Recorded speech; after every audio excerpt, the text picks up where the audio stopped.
Hi everyone, this is Dr. Karishni. Today our topic is giant cells in dermatology. So by definition, giant cells are multinucleated cells formed by the fusion of various cells such as macrophages, monocytes, keratinocytes, melanocytes, etc. So the size is usually between 40 to 120 microns and usually they have 15 to 30 nuclei. The origin of giant cells can be macrophage, epidermal cells, melanocyte or some other cells. Coming to the macrophage derived giant cells, these are the most important and most common findings.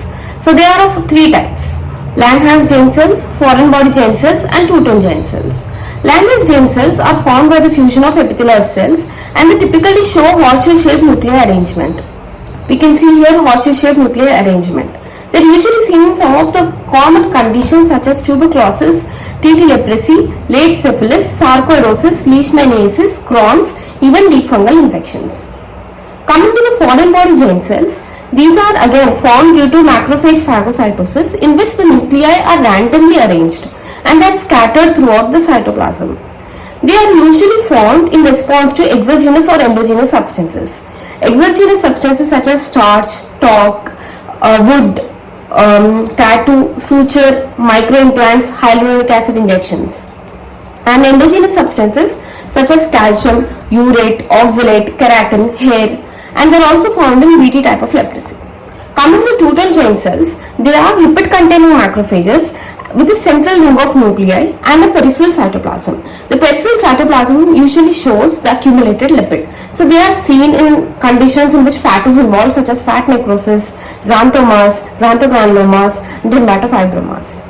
Coming to the epidermal giant cells, so these are of again two types. One is the Zank type and also the multinucleated giant cells because of inflammation. Now in the Zank smear, we find multinucleated giant cells which are bizarre shaped and these are multinucleated because the molding of nuclei occurs because of the abnormal cell division which is due to the virus.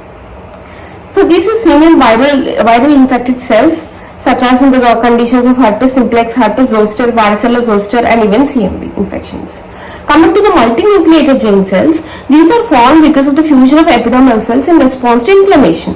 So in these cells we find typically more than 3 clumping nuclei.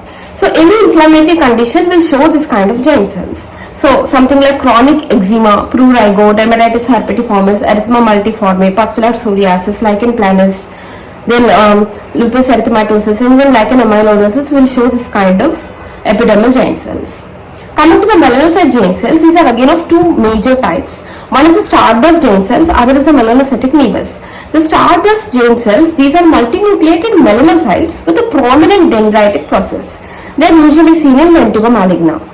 Coming to the melanocytic nevus, so these are again of two subtypes which is balloon cells and giant nevus cells. These balloon cells are multinucleated cells with a small round granular nuclei with vacuoles. Now why these nuclei are forming? These are forming because of degenerating melanosomes and melanin granules.